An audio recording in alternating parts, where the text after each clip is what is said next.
Jésus qui revient, Jésus qui revient, Jésus qui revient, Jésus qui revient, Jésus qui revient, Jésus qui revient, Jésus qui revient, le Seigneur revient, notre Sauveur revient, Jésus qui revient, notre Rédempteur revient, notre Dieu Sauveur revient.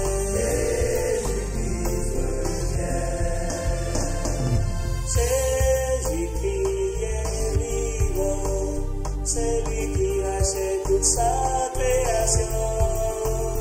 Il est l'alpha et l'oméga, le géant de la vie.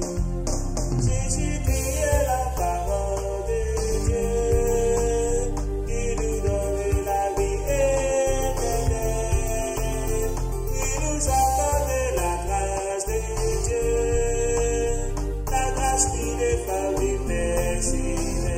Alléluia. Hosanna. Jésus qui revient, notre Dieu Sauveur revient. Jésus qui revient, il nous donne la délivrance.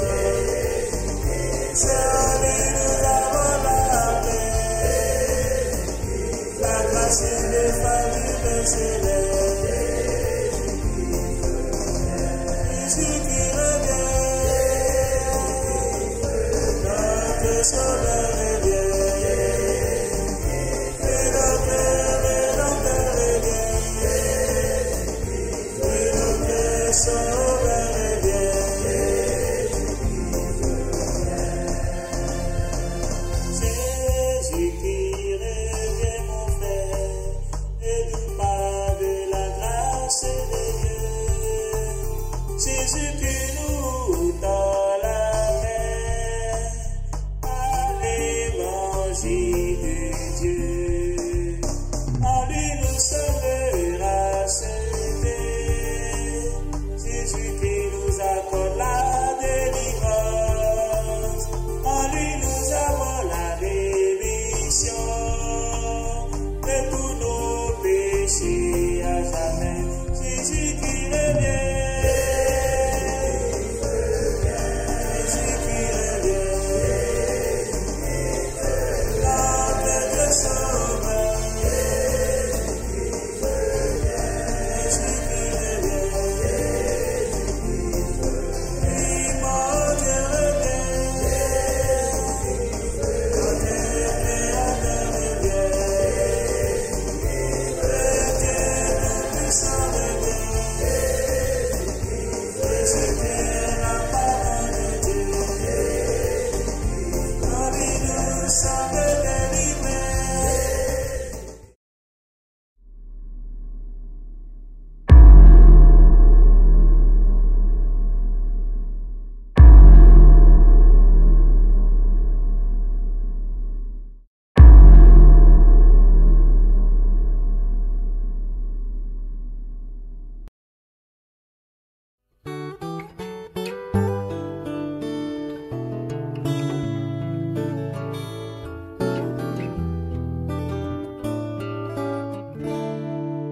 Je chante la croix car c'est la puissance, puissance de Dieu pour moi qui ai cru.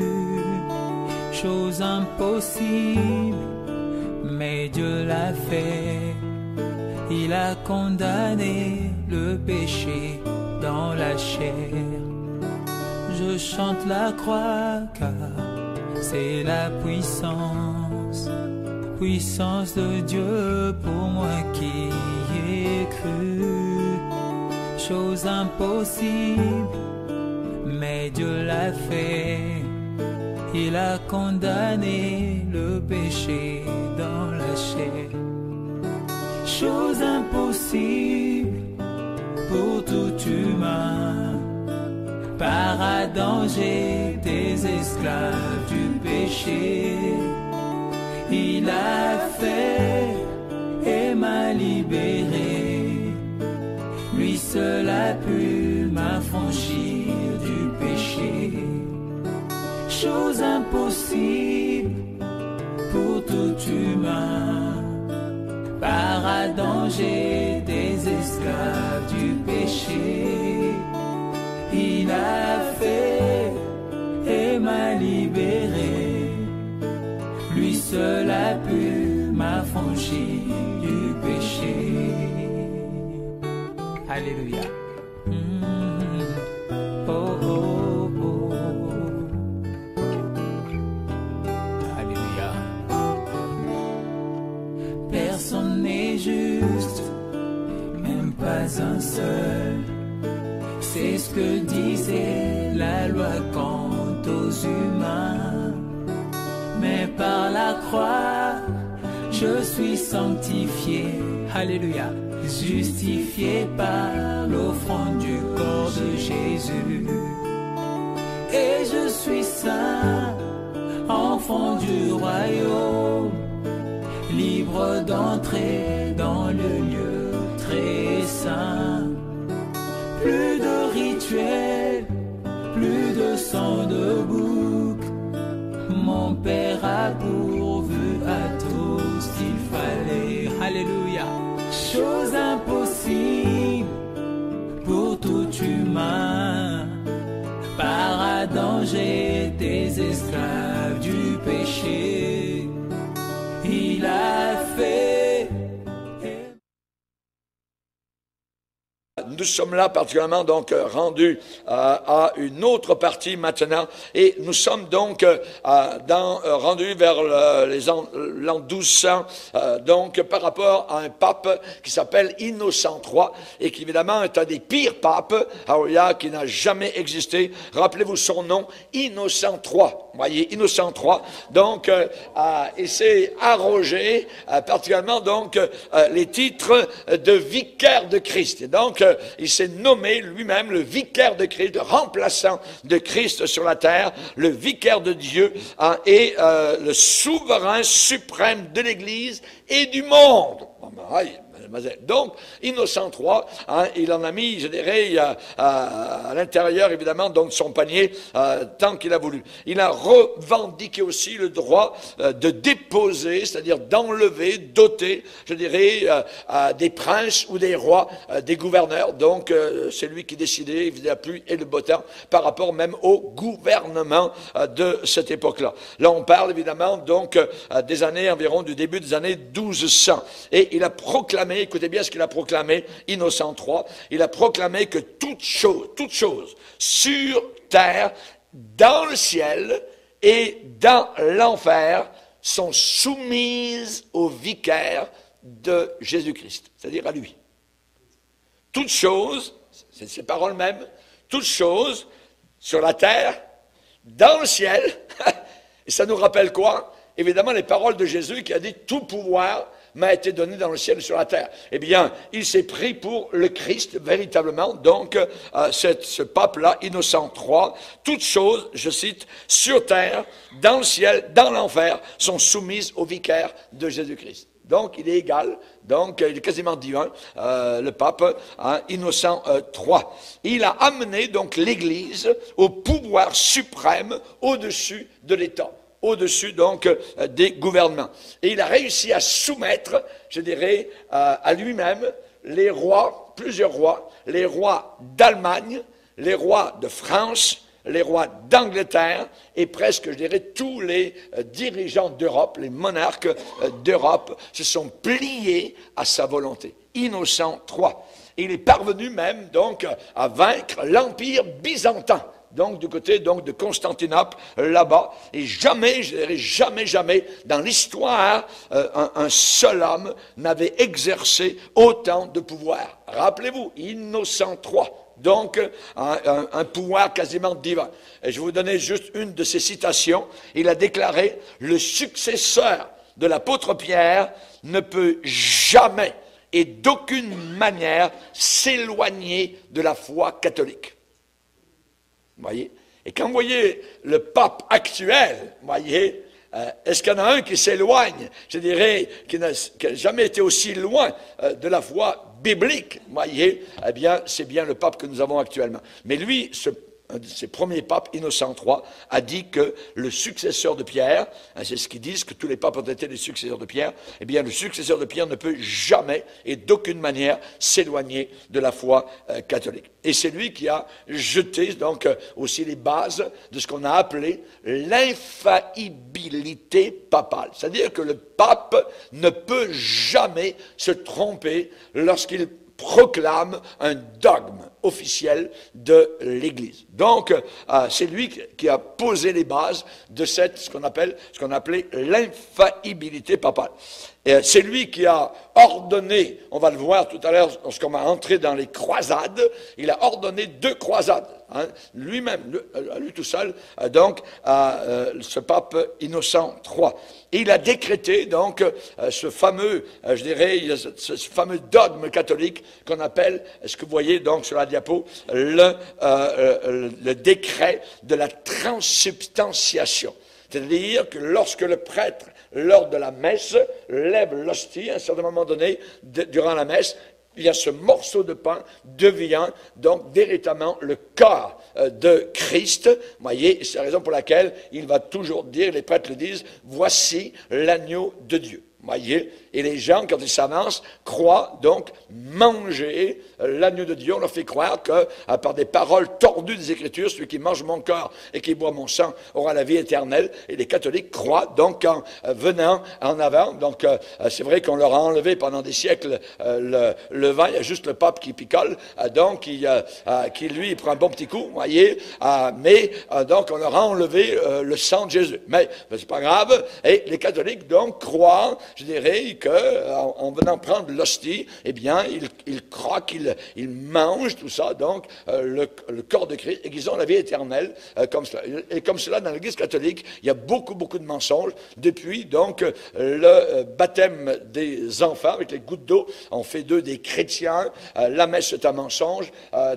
Tous les dogmes catholiques, donc, sont des mensonges. Et on voit particulièrement, donc, que des millions de personnes sont capables de croire cela. Pas étonnant, puisque la Bible dit que Satan est le séducteur, celui qui séduit toute la terre, et particulièrement au travers d'un des moyens où l'on ne s'y attendrait pas, au travers de la religion, une religion qui se dit chrétienne, appelée la religion catholique, donc romaine. Donc, et c'est Innocent III, ce pape, donc, dans les années 1200, qui a décrété, donc, on a fait un décret, la transsubstantiation. Et il a confirmé, lui aussi, la confession, donc, auriculaire. La confession auriculaire qui a été, je dirais, quelque chose de terrible pendant, je dirais, des siècles, où les prêtres, les curés savaient tout ce qui se passait donc en ville. Et si vous avez lu donc le témoignage d'un prêtre catholique donc qui a été sauvé, le père Chiniki, il a écrit des livres, particulièrement le confessionnal et la femme. Et là, il raconte donc parce qu'il était prêtre, et lui aussi donc dans le confessionnal donc a entendu, il raconte donc la corruption totale des prêtres, du clergé par rapport donc à cet élément de confession donc auriculaire. Et ça, c'est Innocent III. Si vous voulez contrôler un peuple, vous leur faites avouer donc leurs péchés. Vous savez ce qui se passe en ville. Vous savez qui trompe un tel, et vous les avez entre les mains comme cela. Vous pouvez les faire chanter, vous pouvez les faire donc danser sur votre corde comme vous le voulez. Voyez, pourquoi? Parce qu'il y a eu confession, il y a eu aveu donc de péché au travers donc de la grille du confessionnal. Et cela est quelque chose de terrible. Donc, et ça n'existe pas évidemment dans la parole de Dieu. Ce pape Innocent III, dans les années 1200, donc, a aussi interdit la lecture de la Bible. Donc, on voit évidemment un ouvrier de Satan. Voyez, interdiction de lire la Bible. Pourquoi? Eh bien, parce que lorsque vous lisez la Bible, eh bien, vous avez la vérité. Vous voyez, vous avez la vérité, vous faites la différence. Et mon beau-père a été sauvé, évidemment, de cette manière-là, lorsqu'un jour, le catholique romain, eh bien, il a eu une Bible entre les mains, il a commencé à lire et il a vu la différence, donc, entre la liturgie catholique et ce que la Bible déclarait. Et il est venu comme cela à la vérité et il a abandonné, donc, la religion catholique romaine. Et c'est le pape Innocent III qui, au départ, donc a interdit la lecture de la Bible en langue commune, en langue vernaculaire, dans la langue du peuple, vous voyez, et c'était interdit. Il a ordonné l'extermination des hérétiques et le massacre, particulièrement des albigeois, donc au sud de la France. Hein, c'était des chrétiens qui avaient connu la vérité au travers de la parole de Dieu, les albigeois, et donc le pape Innocent III a ordonné l'extermination, tuez-les, donc exterminez-les, versez leur sang. Pourquoi? Parce que ce sont des hérétiques, ils ne veulent plus se soumettre à la religion catholique romaine, donc il faut les tuer. Voyez? Donc c'est lui, Innocent III, ce pape, qui a ordonné l'extermination donc de ce que les hérétiques, qui en réalité les hérétiques c'était des véritables chrétiens, donc qui avaient connu la parole de Dieu et qui avaient été sauvés par le sang de Jésus. Et on dit que durant le règne de ce pape Innocent III, il y a eu plus de sang versé pendant son règne et le règne de ses successeurs immédiats qu'à tout autre moment de l'histoire de l'Église. Peut-être un moment où le sang aussi a coulé abondamment, ça a été au XVIe et XVIIe siècle, lorsque la papauté a essayé d'écraser totalement la réforme. Qu'est-ce qu'on peut dire? Eh bien, c'est que Innocent III a institué, et on va en reparler, de ce qu'on appelle l'Inquisition.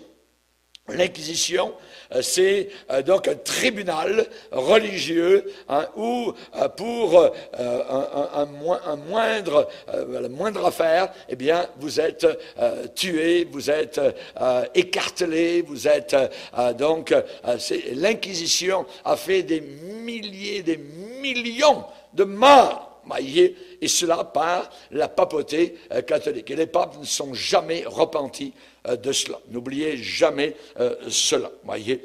On peut dire que Innocent III, ce pape, était une sorte de Néron, donc une sorte de bête sous un aspect d'agneau. Tous les papes ont toujours un beau petit sourire, gentil, on dirait des vrais agneaux. Ce sont des dragons à l'intérieur, ce sont des démons qui les possèdent. Voyez, il n'y a aucun pape qui est au ciel, vous pouvez en être certain.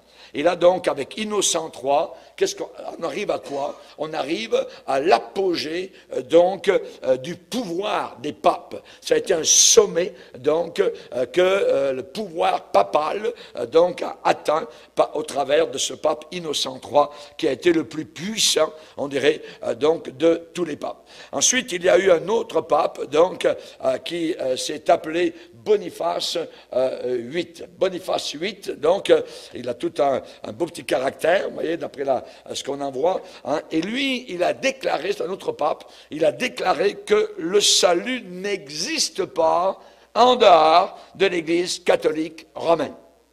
Et cela, donc, a été véhiculé jusqu'il y a encore quelques années, jusqu'à les derniers papes qui, soudain, ont renversé ce que d'autres papes ont déclaré. Hein, ils ont dit qu'il n'y avait pas de salut en dehors de l'Église catholique romaine. Et maintenant, eh bien, nous avons un pape, dans les années 2000, qui dit que tout le monde est sauvé en dehors de l'Église catholique romaine.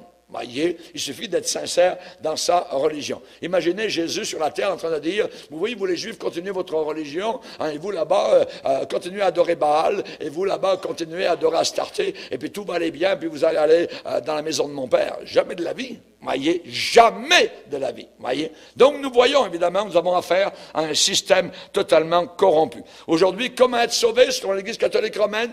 Il suffit d'être sincère. C'est la sincérité qui sauve, voyez. On est loin du sang de Jésus, on est loin du sentier étroit, on est loin de la parole de Dieu, on est loin évidemment donc de la Bible. Alors, comment les papes ont-ils maintenu leur pouvoir au travers du Moyen-Âge? Eh bien, par cette chose-là. J'y reviens, l'Inquisition.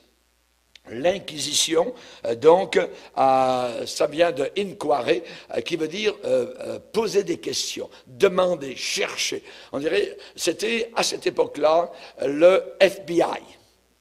C'était le FBI de l'époque, voyez, et l'Inquisition a été appelée le Saint-Office, voyez. Donc, elle a été instituée par Innocent III, voyez, et perfectionné, donc amélioré par son successeur qui a été Grégoire IX. Voyez. Donc il s'agissait de quoi? L'Inquisition. L'Inquisition, c'est un tribunal d'église. C'est une cour, donc, d'église. Voyez. Pour faire quoi? Pour détecter, pour chercher, voyez, pour punir les hérétiques, et donc on exigeait parmi la population que chacun s'informe, c'est-à-dire des informateurs, voyez, que chacun s'informe si là-bas on lisait la Bible. Si là-bas, un tel dans la rue, en haut du village, croyait encore au pape. Est-ce qu'il y en avait qui se réunissaient avec quelqu'un où l'on chantait des cantiques en dehors de l'Église catholique? Est-ce qu'il y avait une Bible? Ainsi de suite. Donc, tout le monde devenait des informateurs. Une sorte de système communiste, voyez, à la catholique. L'Inquisition, c'était ça, donc, au Moyen-Âge. Hein? Donc, il fallait informer l'Église catholique si on connaissait des hérétiques. Voyez? Toute personne qui était soupçonnée, je dis bien uniquement soupçonnée, voyez, sans avoir de faits réels, voyez, seulement soupçonnée, était susceptible d'être amenée dans cette cour de justice religieuse. Souvent, c'était des dominicains qui étaient là, donc en chasuble, avec leurs choses impressionnantes religieuses, et les hérétiques, ceux qui lisaient la Bible, ceux qui ne croyaient plus à l'Église catholique romaine, donc pouvaient être torturés, je dis bien, sans connaître le nom de l'accusateur, sans connaître qui l'accusait. La procédure était secrète. Vous voyez? Ça, c'était l'Inquisition.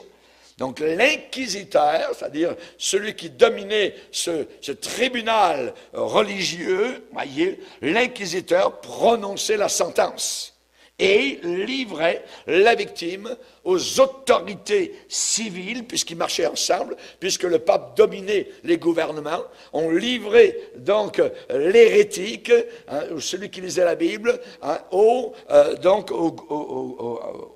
autorités civiles pour être emprisonné à vie, mourir en prison ou être brûlé, écartelé, torturé ou quoi que ce soit. Donc, c'était cela, l'Inquisition. Les biens de la victime, ce qu'elle possédait, eh bien, étaient ensuite confisqués et répartis entre deux propriétaires nouveaux, l'Église et l'État, puisque l'Église et l'État marchaient main dans la main. Et pendant la période, donc, qui a immédiatement suivi le pape Innocent III, l'Inquisition a fait son travail le plus meurtrier contre les Albigeois. Les Albigeois, donc, ont toute une histoire. Dans le sud de la France, il y a eu beaucoup de chrétiens, donc, au Moyen-Âge. Et là, l'Église catholique, donc, a saccagé, a torturé pendant, je dirais, 2 siècles environ, tous les hérétiques, ce que eux appelaient les hérétiques. Et l'Inquisition, donc, a fait aussi d'innombrables victimes en Espagne, au sud, en Italie, en Allemagne et aux Pays-Bas. Vous voyez? Donc, l'Église catholique régnait en main de fer, vous voyez, comme Hitler, comme Mussolini ou quoi que ce soit, mais c'était l'Église catholique, donc, qui régnait avec des cours de justice inquisitoires, donc l'Inquisition, et cela était absolument, donc, terrible. Et plus tard, l'Inquisition, donc, a été le principal instrument utilisé par les papes pour écraser la réforme. La réforme, qui est une bénédiction, nous sommes issus de la Réforme, nous les chrétiens évangéliques, voyez, qui aimons encore la parole de Dieu, eh bien, c'est par l'Inquisition que l'Église catholique a essayé donc d'écraser la Réforme. Et pendant environ 30 ans, et je vais vous donner les dates, entre 1540 et 1570, tenez-vous bien, serrez votre ceinture, voyez, je vais vous dire le nombre de protestants qui protestaient contre l'erreur, donc, ont été mis à mort dans une guerre d'extermination que le pape a menée contre particulièrement les Albigeois, les Vaudois, donc différents groupes qui aimaient la parole de Dieu. Le chiffre, 9 millions de morts. 9 millions de morts faits par l'Église catholique romaine. Alors pensez, imaginez à ces moines catholiques, à ces prêtres catholiques, vêtus de leurs habits sacrés, qui dirigeaient avec une cruauté et une brutalité inhumaine, voyez, la torture et l'envoi au bûcher d'hommes et de femmes totalement innocents. Et ça, il le faisait au nom du Christ. Ça, c'était fait au nom de Jésus-Christ, voyez, par ordre, donc, je dirais expressément, de monsieur le vicaire de Christ. C'est le vicaire de Christ qui a emmené à cette époque, en 30 ans seulement, il y a eu beaucoup d'autres morts, des millions de morts par l'Église catholique romaine, mais à cette époque, entre 1540 et 1570, il y a eu 9 millions de protestants qui ont été donc mis à mort dans une guerre d'extermination. Une guerre d'extermination qui a été menée par le pape. Donc, l'Inquisition, on peut dire, a été l'infamie la plus diabolique de toute l'histoire de l'humanité. Elle a été conçue par les papes et utilisée par eux pendant, écoutez bien, 500 ans. Pendant 500 ans, vous voyez, ça a été utilisé par Rome, par les papes. Pourquoi? Afin de maintenir leur pouvoir. Afin de maintenir leur pouvoir. Aucun, je dirais, de ces saints papes, imaginez, hein, et infaillibles, supposément, hein, ne se sont repentis de cela depuis. Jamais, il n'y a eu aucune repentance donc vis-à-vis de tous ces millions de morts que l'Église catholique romaine a sur ses mains.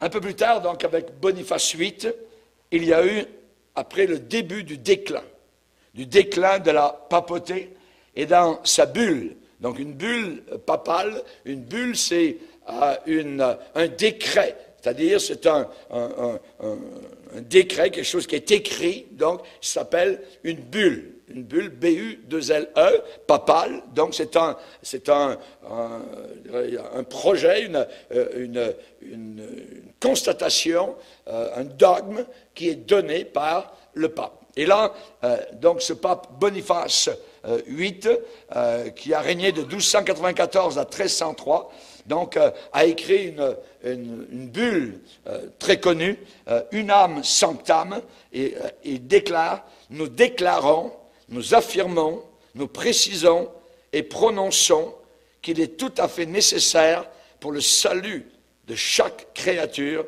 qu'elle soit soumise au pontife de Rome. Ça veut dire, si vous voulez être sauvé, il faut absolument vous soumettre au pontife de Rome.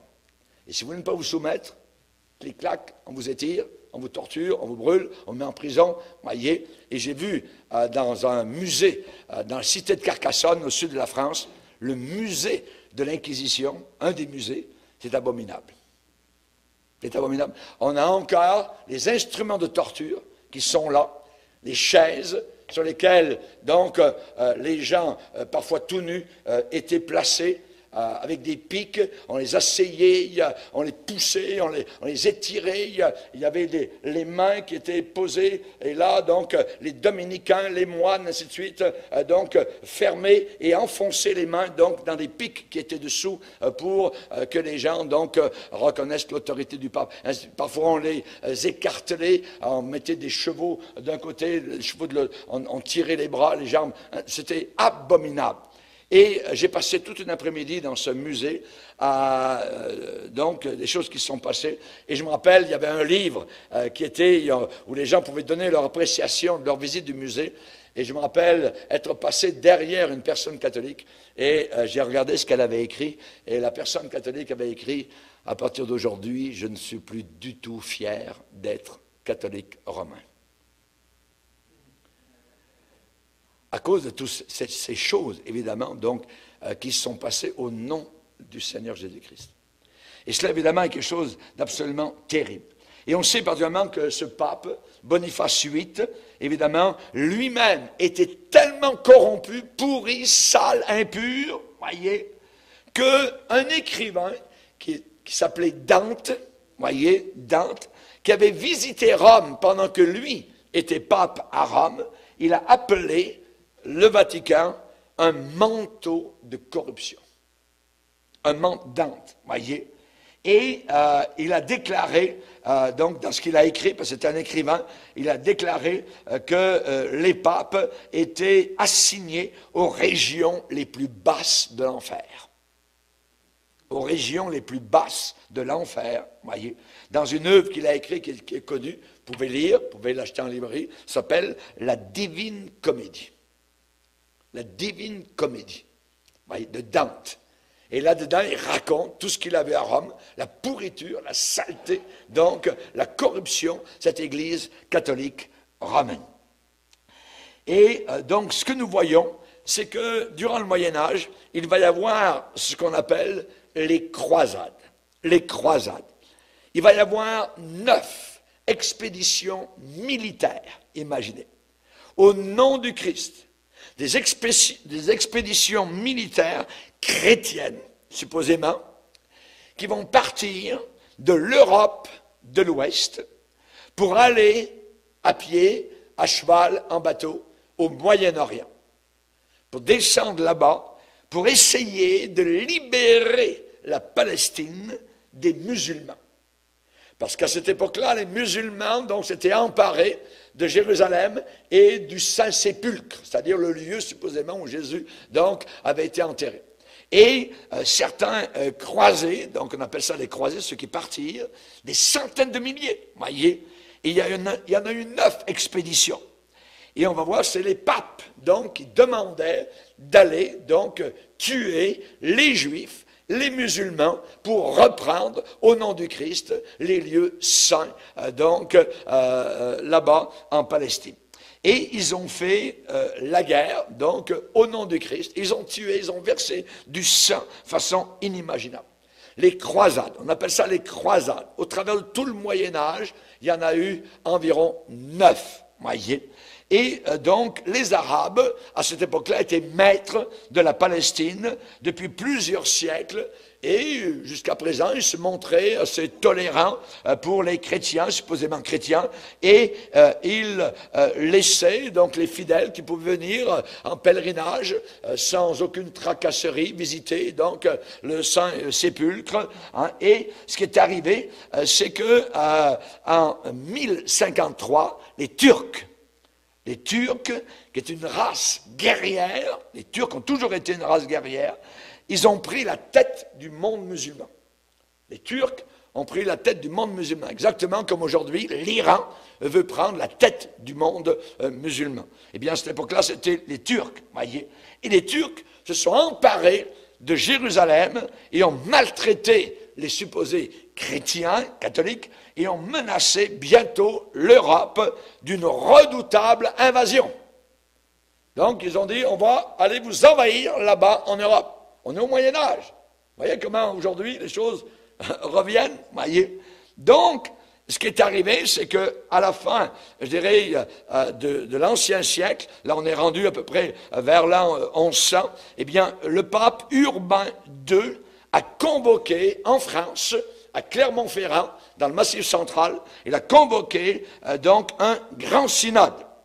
Et donc, pour faire quoi? Eh bien, pour motiver le peuple, les grands, les gouverneurs qui étaient venus, à partir de l'Europe de l'Ouest et à aller là-bas, donc, en Israël, pour libérer les lieux saints.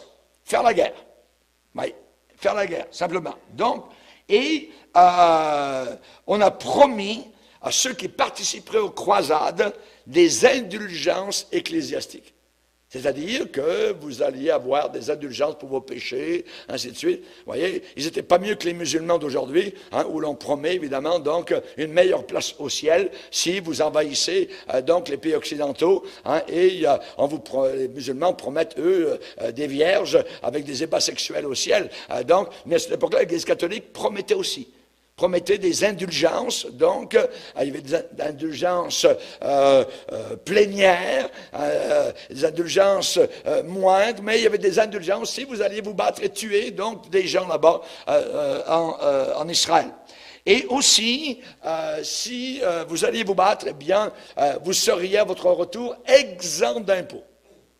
Donc, plus d'impôts à payer toute votre vie, parce que vous êtes partis, donc, au nom du Seigneur, battre et vous tuer et verser du sang, donc, là-bas, en Israël. Alors, et on les a appelés, ces gens-là, les croisés. Les croisés, pourquoi? Eh bien, parce qu'ils avaient une insigne. Ils ont adopté une certaine insigne. C'était une croix rouge sur l'épaule droite. Oui.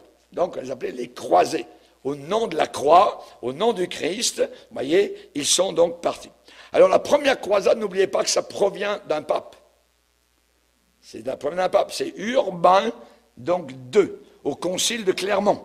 Voyez, qui donc va utiliser un prédicateur fervent, zélé, enflammé, qui s'appelle Pierre l'Ermite. Et Pierre l'Ermite, donc, a prêché la première croisade. Comme c'est un curé, comme il a l'autorité, l'apostolat, ainsi de suite, le peuple croit, évidemment, un homme religieux. Pas un civil, mais un homme religieux, oui. Alors, c'est Pierre l'Ermite qui va prêcher la première croisade, et lui, il va rassembler particulièrement, donc, la population devant des églises, sur les places publiques, et il va leur raconter les malheurs des chrétiens, des supposés chrétiens, là-bas, en Terre Sainte. Vous voyez, en Israël. Alors, je vais vous citer comment il s'y prenait. Vous voyez, comment il s'y prenait. Alors,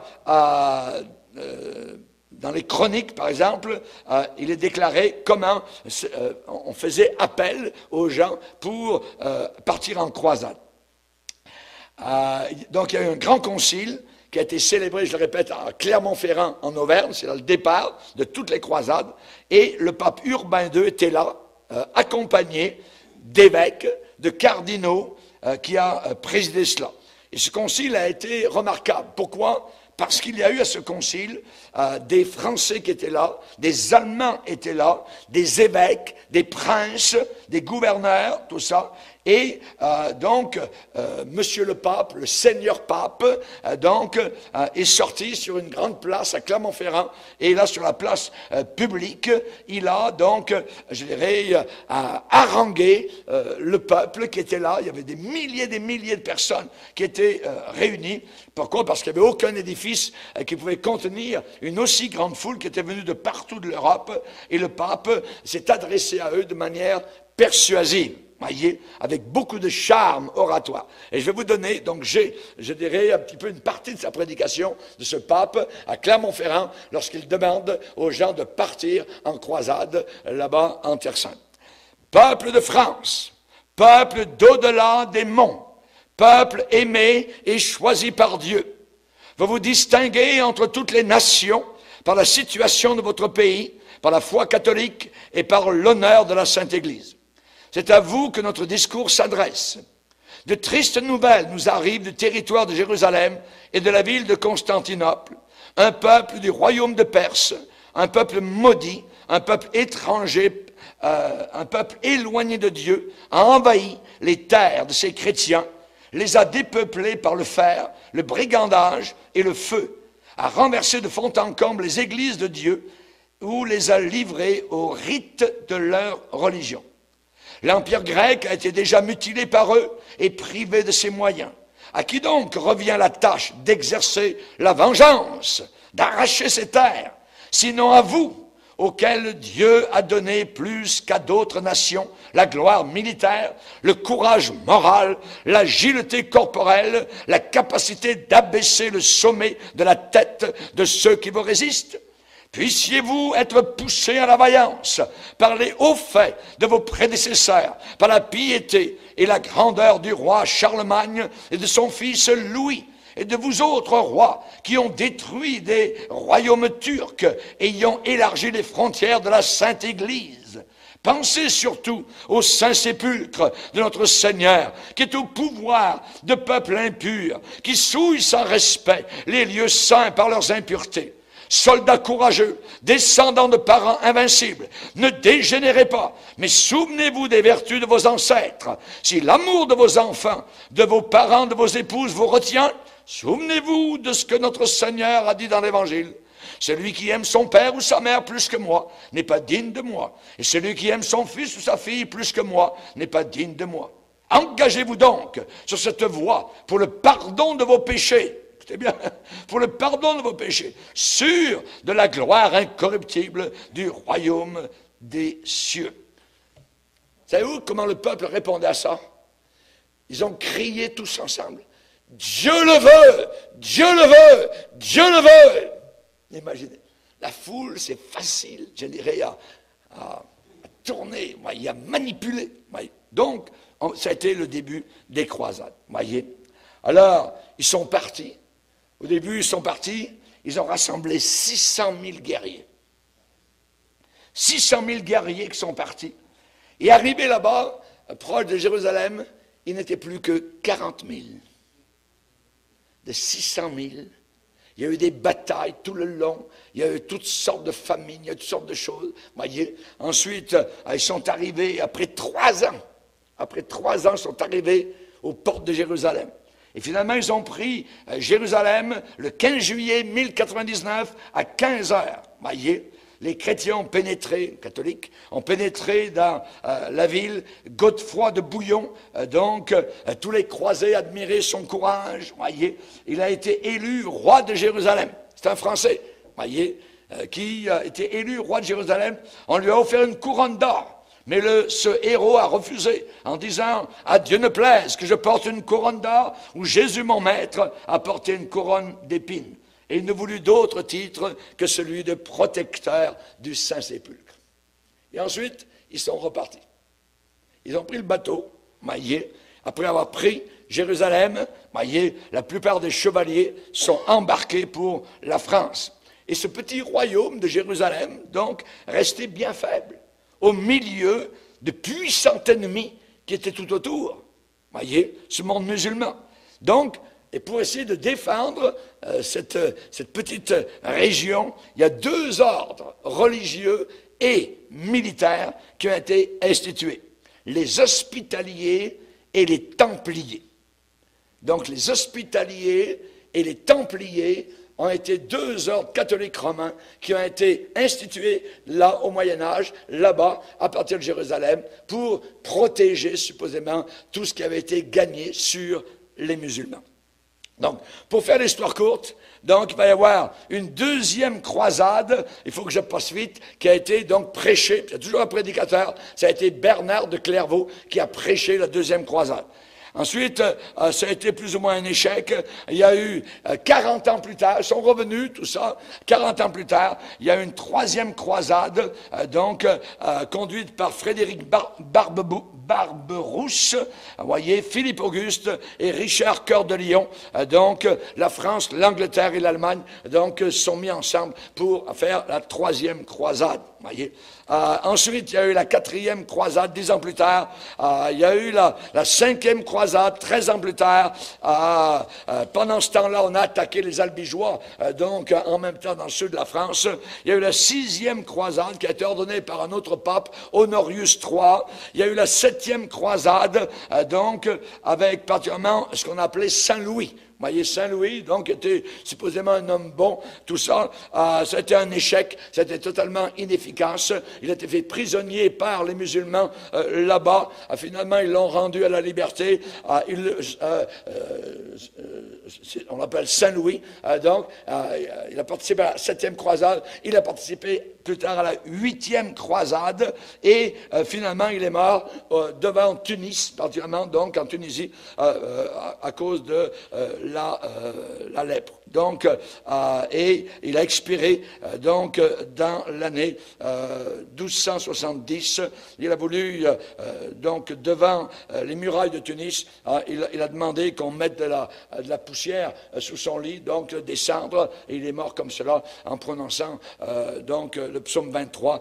L'Éternel est mon berger, j'entrerai dans sa maison et je l'adorerai dans son saint temple. Donc, savoir tous ces gens-là, donc catholiques, vous voyez, ils ont une certaine connaissance, on ne peut pas dire qu'ils sont sauvés, mais ce sont les croisades. Maintenant, j'aimerais parler, parce qu'il faut que je fasse vite, j'aimerais parler de l'influence des croisades jusqu'à aujourd'hui.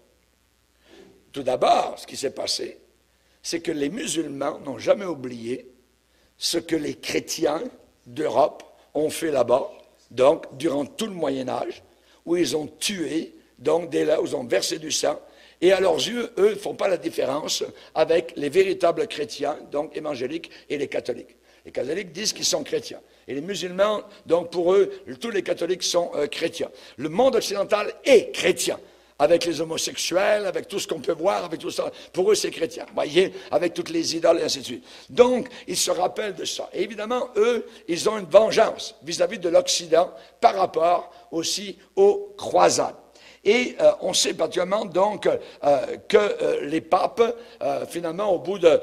parce que les premières croisades, la première croisade a commencé en 1096. En 1096, et la dernière a terminé en 1272. Vous voyez, ça veut dire, ça a duré pendant environ 200 ans, des croisades régulièrement qui sont allés tuer, sont revenus, sont fait tuer. Ils ont essayé de prendre telle ville.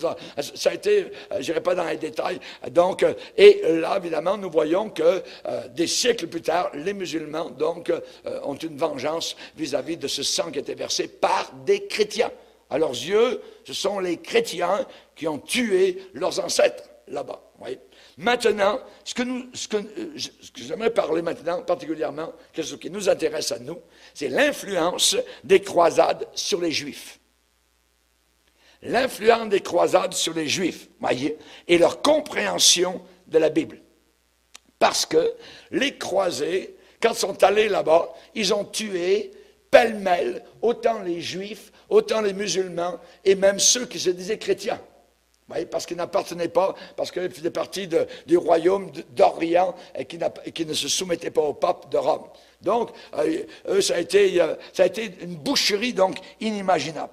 Et donc, pendant presque 20 siècles, les Juifs et les savants chrétiens ont eu beaucoup de débats sur le fait de savoir de qui on parle dans Ésaïe, chapitre 53.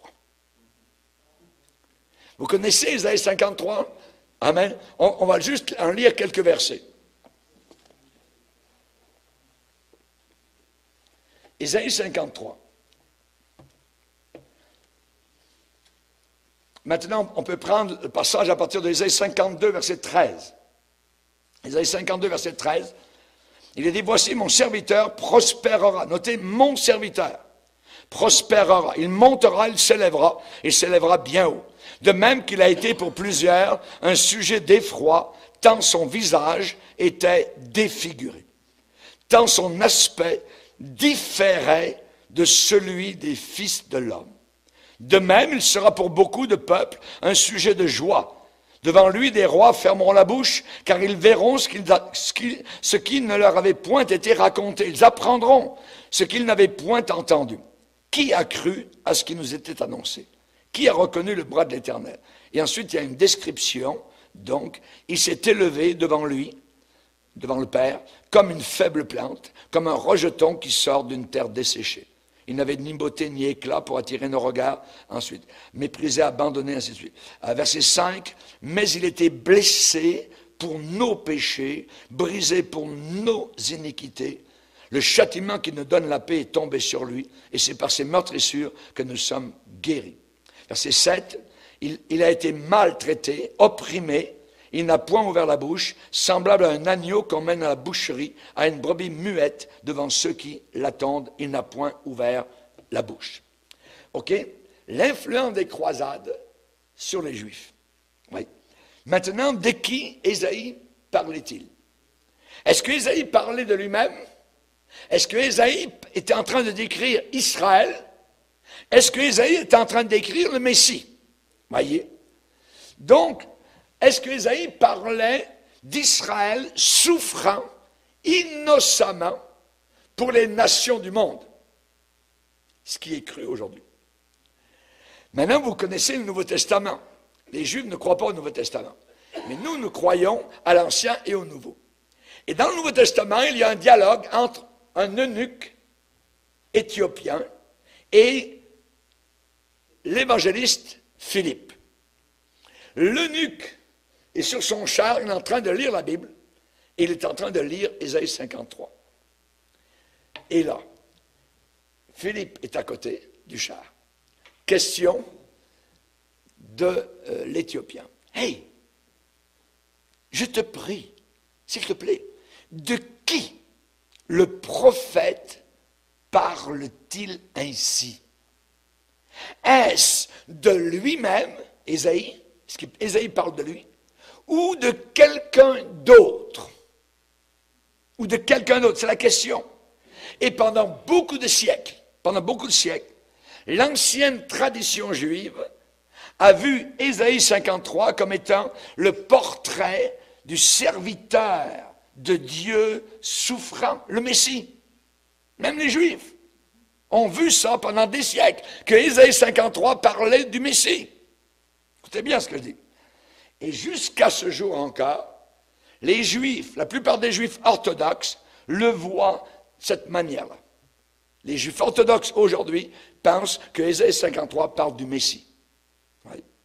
Mais, à la fin du XIe siècle, pendant le temps des croisades, ce qu'on vient de voir maintenant, voyez, les commentateurs juifs ont commencé à déclarer que Ésaïe parlait du peuple d'Israël qui souffre innocemment pour les péchés de toutes les nations. Ils ont tordu ce passage-là. Voyez, à partir des croisades, et déjà vous comprenez déjà où j'en viens. Depuis le début, les chrétiens ont suivi la première pensée, donc juive orthodoxe. C'est le Messie. Ésaïe 53 parle du Messie. Et on voit donc que Jean-Baptiste, en montrant Jésus, a pointé du doigt le jeune homme, voici l'agneau de Dieu qui ôte le péché du monde. Hein? Et si on retourne aux plus anciennes interprétations juives de ce passage d'Ésaïe 53, on découvre que Targum de Jonathan ben Uziel, deuxième siècle après Jésus-Christ, donne une paraphrase araméenne du passage d'Ésaïe 53. Et vous savez comment il traduit? Regardez bien. Dans Ésaïe 52, verset 13, qu'est-ce que nous lisons, nous? Voici mon serviteur prospérera, il montera, il s'élèvera bien haut. Lui, au deuxième siècle, Targum de Jonathan ben Uziel, au deuxième siècle, il traduit « Voici mon serviteur le Messie ». Il ajoute, lui, « Le Messie prospérera, il montera, il s'élèvera bien haut ». Vous me dites, pasteur, qu'est-ce qui a fait qu'il y a eu ce changement radical de position rabbinique pour interpréter Ésaïe 53? derrière ce changement d'interprétation, c'est quoi? C'est l'expérience qu'ont vécue tous les Juifs pendant les croisades chrétiennes, supposément chrétiennes. Pourquoi? Parce que les croisés qui sont partis d'Europe, ça a été une boucherie totale. Ça a été, ils ont tué, massacré des musulmans, des Juifs. Et donc, pendant la première croisade, en 1096, les croisés, avec leur mauvais zèle, voyez, ont essayé d'ôter le Saint-Sépulcre des mains des musulmans. Et soudain, ces croisés sont devenus conscients de quelque chose. Ils sont devenus conscients que les infidèles n'étaient pas seulement les musulmans païens de la Palestine lointaine, mais que les infidèles étaient aussi les Juifs qui avaient tué le Christ, supposément. On sait que ce n'est pas les Juifs qui l'ont tué, ni les Romains, sont nos péchés qui l'ont tué, le Sauveur. Mais soudain, eux, c'est croisé. La vengeance, donc, s'est portée vers les Juifs. Et ils en ont tué, voyez. Et à cette époque-là, évidemment, il y avait beaucoup de Juifs qui vivaient en Europe, au milieu du peuple, voyez, supposément chrétiens. Et quand ils sont revenus, eh bien, ils ont commencé à tuer les Juifs aussi d'Europe. Ouais. Les croisés ont été encouragés par leurs leaders, par les religieux fanatiques. Et ils ont été incités très souvent par leurs dirigeants de très haut rang, voyez. Et ils ont commis des massacres de Juifs, surtout ceux qui vivaient en France, en Italie, en Allemagne.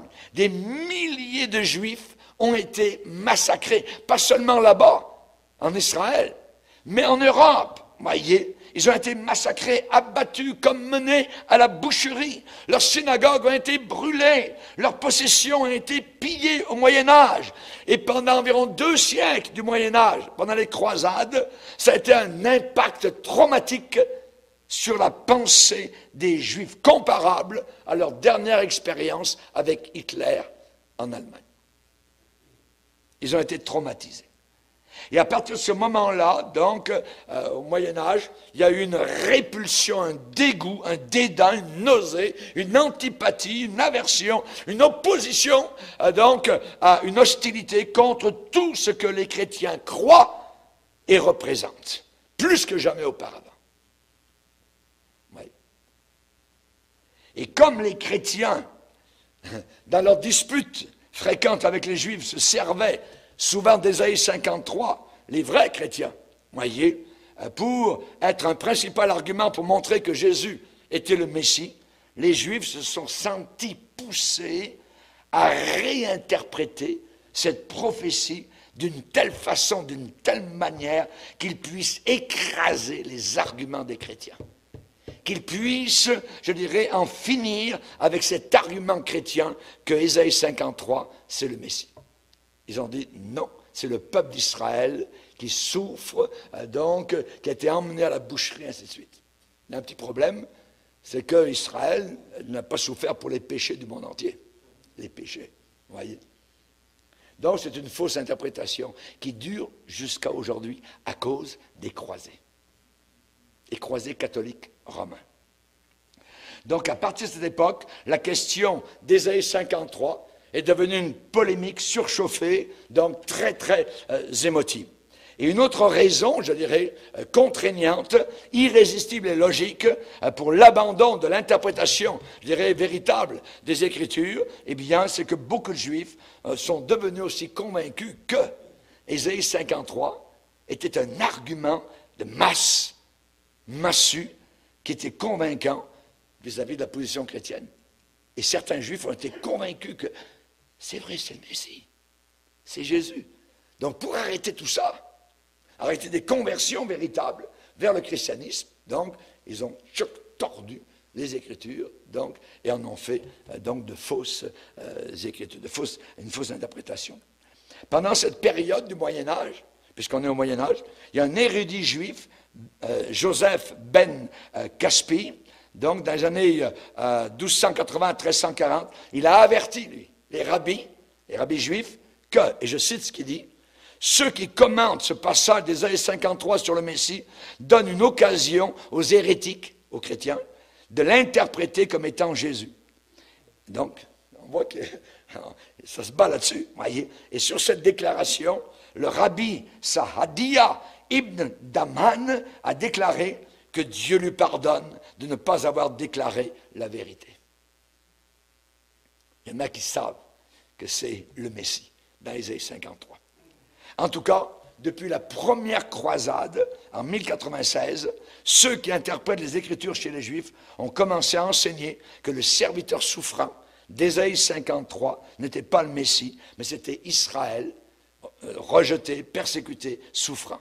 Et ils ont dit, regardez, semblable à un agneau qu'on mène à la boucherie, à une brebis muette devant ceux qui l'attendent, il n'a pas ouvert la bouche. Les Juifs emmenés donc à l'abattoir. Et à la lumière, évidemment, de toutes les atrocités des croisés, voyez, cette interprétation peut avoir un semblant de vérité. Et elle a été crue à partir, je dirais, du Moyen-Âge, par la majorité des Juifs. Pas tous, mais la majorité croit que Ésaïe 53, donc c'est le peuple juif. Mais généralement, ils n'en parlent jamais dans leur synagogue. On n'ouvre jamais, donc, le passage d'Ésaïe 53 dans les synagogues. Mais l'interprétation véritable, messianique, d'Ésaïe 53, eh bien, elle a persisté, évidemment, jusqu'à aujourd'hui. Et cette interprétation exacte, qui, Ésaïe 53, c'est le Messie, elle a été quand même préservée dans la liturgie juive. Et où est-ce qu'on voit ça? Le jour de la fête des expiations. Chez les Juifs, voyez, il y a une prière qui est faite et qui est attribuée à un Juif, donc un rabbin du 8e siècle, Eliezer trait d'union, Kalir, voyez, et je vais vous dire, sa prière, elle est lue, donc, encore aujourd'hui, chez les Juifs, donc le jour de leur fête juive, dans les synagogues. Écoutez la prière, au 8e siècle. Jusqu'à maintenant, nous sommes encore plongés dans notre misère. Notre rocher n'est pas encore venu jusqu'à nous. Le Messie, notre justice, s'est détourné de nous. Nous sommes dans la terreur et personne pour nous justifier. Il portera nos iniquités et le joug de nos transgressions. Car il fut blessé pour nos péchés, brisé pour nos iniquités. Il portera nos péchés sur son épaule pour que nous puissions trouver le pardon pour nos iniquités. Et par ses meurtrissures, nous sommes guéris. Ô toi, l'Éternel, le temps est venu de faire une nouvelle création. Fais-la sortir depuis la voûte des cieux. Tire-la de Séhir pour que nous puissions entendre sa voix au Liban une deuxième fois. Une deuxième fois. Ça, c'est la prière qu'ils font. Donc, ils parlent du Messie. Et donc, au 8e siècle, on croyait que Ésaïe 53 était le Messie. Et là, ils demandent dans leur prière, chaque année, le jour des expiations, qu'une deuxième fois, le Messie fasse entendre sa voix. Ça veut dire qu'ils ont cru qu'il était venu une première fois. Et cela correspond au Nouveau Testament, à l'Épître aux Hébreux, au chapitre 9, verset 28.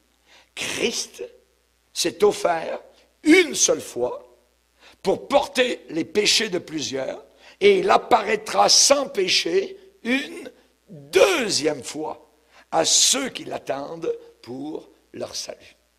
Donc dans la prière, quand il dit une deuxième fois, nous voulons le voir une deuxième fois, ça correspond évidemment au Nouveau Testament, au Messie. Amen. Maintenant, évidemment, pour terminer, ce qu'on peut dire particulièrement, eh bien, c'est que la mission originelle de l'Église, eh bien, c'est quoi? Eh bien, l'Église a été fondée non pas pour être une institution autoritaire destinée à forcer le nom et l'enseignement du Christ sur le monde, mais uniquement pour rendre témoignage à Jésus et l'exalter devant le peuple. Voyez, c'est Christ lui-même et non pas l'Église qui est la puissance pour nous transformer. Amen. C'est lui, c'est pas l'Église qui transforme, c'est lui, Jésus, qui est le sauveur et qui transforme. Voyez, l'Église a vu le jour au sein de l'Empire romain. Et peu à peu, elle a développé une forme de gouvernement qui a été calquée, sur le monde politique dans lequel elle existait, devenant peu à peu donc une vaste organisation dirigée depuis Rome, depuis donc le pape. Et si vous voulez entrer aujourd'hui au Vatican, il vous faut un passeport. C'est un petit pays, mais c'est un pays. Voyez. Et donc, on voit que la papauté a eu un développement graduel. Elle est apparue pour la première fois comme une puissance mondiale au VIe siècle et a atteint son point culminant donc au XIIIe siècle. Et à partir du XIIIe siècle, son pouvoir a continué à décliner jusqu'à nos jours. Mais maintenant, c'est en train de remonter avec, évidemment, les prophéties de la fin des temps, où l'Antéchrist et, évidemment, donc, un pouvoir religieux va se mettre en place, et main dans la main, ils vont soumettre le monde entier. De nouveau, on va avoir un monde politique, militaire et religieux ensemble, tel que la Bible nous l'enseigne dans l'Apocalypse, voyez, à la fin des temps. Et nous sommes donc sur le point de voir cela. L'apôtre Pierre, particulièrement la tradition catholique romaine, eh bien, dit que Pierre a été le premier pape. C'est une fiction pure et totale. C'est complètement faux, voyez. Il n'y a aucune allusion, il n'y a aucune preuve historique que Pierre, à n'importe quel moment, a été évêque à Rome. Il n'y a rien qui nous dit donc cela. C'est un mensonge. Et de plus, l'apôtre Pierre n'a jamais revendiqué pour lui-même l'autorité donc d'un pape. Au contraire, peut-être qu'il pressentait cela par le Saint-Esprit, et il a dit donc de ne pas, au pasteur, de ne pas dominer sur ceux qui nous sont échus en partage, mais d'être un modèle pour le troupeau. Oui. Donc, les méthodes de la papauté, eh bien, elle s'est hissée au pouvoir grâce au départ du prestige de Rome et au nom du Christ, et avec des alliances politiques par le mensonge, par la tromperie et par la force armée, manu militari. Et donc, en versant beaucoup de sang, elle s'est maintenue au pouvoir, en versant du sang. Les revenus, évidemment, de la papauté, eh bien, pendant la plus grande partie de son histoire, la papauté a eu de l'argent par la vente de fonctions ecclésiastiques, de fonctions religieuses. Ça se vendait. Tu vas être pasteur, ça va te coûter 100 000 $. Vous voyez, comme ça à peu près. Vous voyez, tu vas être prêtre, ainsi de suite. Donc on vendait. Ensuite, la vente des indulgences. Tu vas aller au ciel, tu veux quitter le purgatoire ou les âmes de tes défunts, tout ça, eh bien, paye. Ainsi de suite. Donc, ils ont évidemment gagné beaucoup d'argent comme ça. D'immenses revenus qui lui ont permis d'entretenir pendant longtemps la cour, je dis bien la cour la plus luxueuse d'Europe. Comme un roi. Les papes, donc, ont entretenu, évidemment, donc, des cours royales. Oui. Les caractères personnels des papes, certains papes ont été tellement corrompus qu'ils faisaient disparaître hommes et femmes dans les oubliettes. Voyez, après avoir, évidemment, abusé d'eux ou quoi que ce soit. Les prétentions des papes, malgré le caractère donc peu recommandable de la plupart des papes, eh bien, ces saints-pères prétendent être les vicaires de Jésus-Christ et infaillibles, occupant sur la terre la place du Dieu Tout-Puissant. Et ils enseignent que leur obéir est indispensable pour votre salut. Allez-vous apprécier votre salut, d'avoir été délivré, pas uniquement de l'enfer, mais de la religion catholique romaine. Avoir été délivré de la religion catholique romaine. Et quand nous voyons aujourd'hui le retour de l'Église évangélique vers Rome, eh bien évidemment, nous sommes ébahis. Nous sommes, je dirais, étonnés de voir la séduction diabolique, donc, en train d'agir à la fin des temps. Mais cela ne nous étonne pas, puisque la Bible déclare, et la Bible nous dit évidemment qu'il y aura une apostasie terrible à la fin des temps, telle qu'on n'en a jamais vu. Donc, que le Seigneur nous aide, voyez, au travers de tout ce Moyen-Âge, il y a eu des chrétiens, quand même, qui ont maintenu, voyez, il y a eu les Albigeois, il y a eu les Vaudois, il y a eu toutes sortes de monde, donc, on avait la Bible et étaient prêts à mourir pour la parole de Dieu. Et sont morts, donc pour les Saintes Écritures. Il y en avait un qui était à Avignon, hein, on l'a fait traverser toute la ville avec une grande Bible d'un côté, donc, hein, et de l'autre côté, et là, donc, il a traversé la Bible jusqu'à aller, donc, au bûcher où on l'a brûlé, parce qu'il aimait la Bible et il la répandait, donc, particulièrement tout autour de lui. Il y a eu beaucoup de cas comme ça, donc ça a été terrible, plusieurs sont morts au bûcher.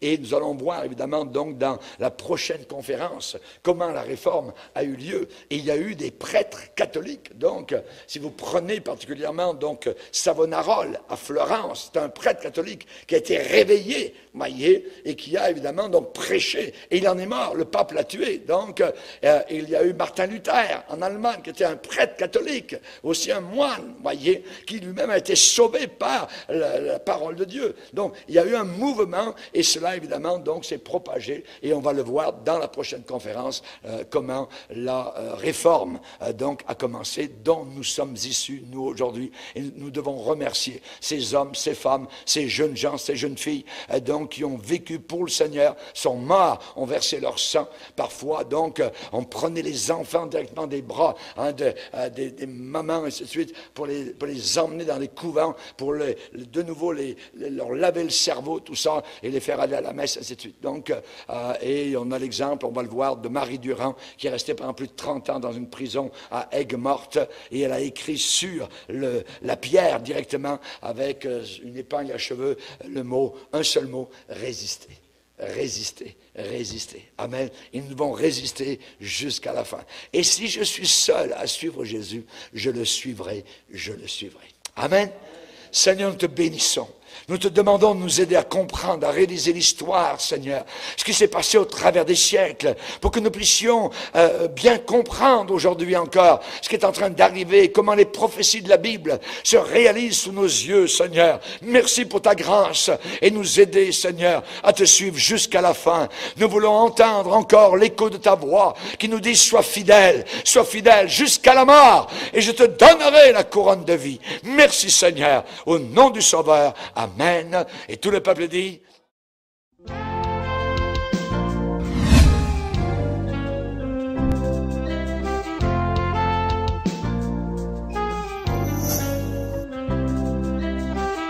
Louez l'Éternel des amers, pour l'Éternel est grand, car sa bienveillance durera toujours, lui l'Éternel est grand. Louez l'Éternel des amers, pour l'Éternel est grand, car sa bienveillance durera toujours, lui l'Éternel est grand. Seigneur éternel, tes œuvres sont magnifiques. Seigneur éternel, tes œuvres sont grandioses. Seigneur éternel, tes œuvres sont magnifiques. Seigneur éternel, tes œuvres sont grandioses. Voici la fait les cieux et la terre, rien n'est comparable à sa grandeur. Voici la fait l'homme et la femme, reçoit jamais la louange. Louez l'Éternel des amers, pour l'Éternel est grand, car sa bienveillance durera toujours, lui l'Éternel est grand. Louez l'Éternel des amers, pour l'Éternel est grand, car sa bienveillance durera toujours, lui l'Éternel est grand.